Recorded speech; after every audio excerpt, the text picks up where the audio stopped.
And for more on that, I want to bring in our next guest, the always lovely Batya Ungar Sargon, the opinion editor over at Newsweek and the author of Bad News, How Woke Media is Undermining Democracy. Batya, good to have you back.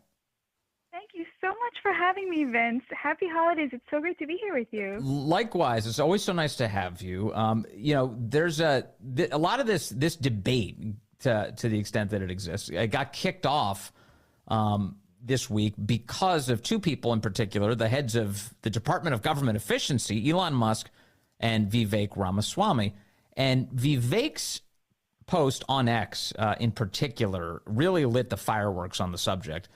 He was saying that the reason, I'm going to read some of his post. The reason top tech companies often hire foreign-born and first-generation engineers over, quote, Native Americans isn't because of an innate American IQ deficit, which is a lazy and wrong explanation. A key part of it comes down to the C word, culture. Tough questions demand tough answers, and if we're really serious about fixing the problem, we have to confront the truth. Our American culture has venerated mediocrity over excellence for way too long, at least since the 90s and likely longer. That doesn't start in college, it starts young. He goes on to say that the culture that celebrates the prom queen over the math Olympiad champ or the jock over the valedictorian will not produce the best engineers. So Vivek approaches this from the perspective of we need foreign labor in the United States because American culture rewards mediocrity, and unfortunately, that's a big problem that we need to confront. What do you make of all this? Oh boy, Vince, I cannot remember the last time I was this angry at a news cycle on Twitter. I'm so angry. Yeah. I find this whole train of thought that Vivek and Elon Musk have been engaging in over Christmas to be utterly appalling, worthy of the worst tendencies on the far left. And it's so shocking to see this coming from people who consider themselves on the right. I agree with you. I don't think this is a debate. I think that it is these two guys who have an enormous platform, obviously. I haven't really seen anybody in the MAGA movement defending them.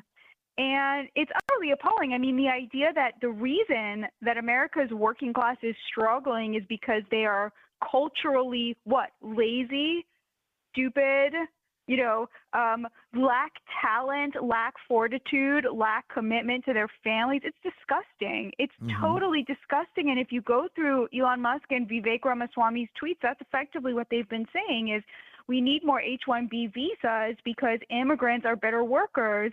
And of course, the answer to that is, well, yeah, they're better workers for cheap. They're better workers at terrible, terrible conditions. These H-1B visas are effectively indentured servants because they're here at the sufferance of whatever company has brought them in. They cannot make any complaints about the workplace. If they do that, they get shipped back immediately. Right. They work for half of what Americans do. And, it just puts the lie to the idea that there aren't jobs. There are jobs. It's just that the heads of big corporations like Elon Musk would much rather import cheaper foreign labor. That's what it comes down to. The distinction between legal and illegal immigration is utterly meaningless here. The question is whether you would rather bring in somebody willing to work for cheaper as a landscaper and as a janitor or as a coder. Why are we not making these great jobs for American workers? And the thing that really rankles is that Vivek saying that the working class is not doing these jobs because they're lazy, because there's some sort of cultural deficit. It's totally backwards. What we've actually done is create an economy that is an upward transfer of wealth to the sort of knowledge industry, which is, yes, filled with mediocrities who have credentials from fancy universities and make a ton of money at the expense of working class people who are working so much harder than them, unbelievably hard, 2-3 jobs and struggling to feed their families. And to have these people, Elon Musk himself is an immigrant, come here and sneer at American workers, at the American working class, however angry you are, we're not angry enough about this. And I really hope that Donald Trump realizes what this is. And I'll just say one more thing, Vince, Go and ahead. then I'll let you get a word in edgewise, which is, I've had this feeling from the start that Doge was going to be effectively a cover for the interests of the Chinese Communist Party because, of course, Elon Musk's entire supply chain is in China. He has never said a bad word about the CCP. He's utterly obeisant to them and their interests. And if you look at what happened, yes, there was this huge bill, 1,500 pages, blah, blah, blah.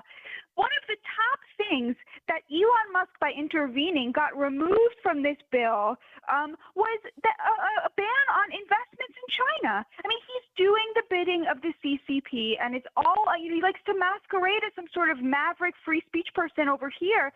But look what he's doing right now. He's been demonetizing accounts on X that criticize his position on H-1B visas.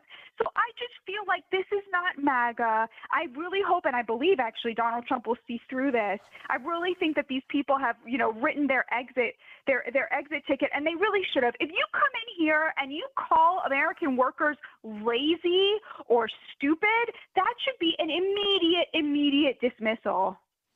All right, so there's a lot to unpack there, and thank you for laying it all out. So I want to go piece by piece because I happen to think that it has enough complexity that the nuance matters with this debate. And the reason I say that is because, you just talked about the goals of the Chinese Communist Party. We know that, especially through vehicles like TikTok, one of the things that they like to achieve is actually the spread of mediocrity as an ideal in the United States of America, right? This is why when you compare TikTok to the Chinese counterpart, right, the one that the Chinese actually operate, they build a system that teaches people to advance in terms of their excellence. Meanwhile, the U.S. version is one that tries to hold up mediocrity as some sort of goal. And to your point, which I think is very well said, the U.S., there's been a system that sort of rewarded mediocrity of these sort of the children of orthodontists who go on to like some fancy school that only they can afford and then get great high-paying jobs with no discernible life skills whatsoever,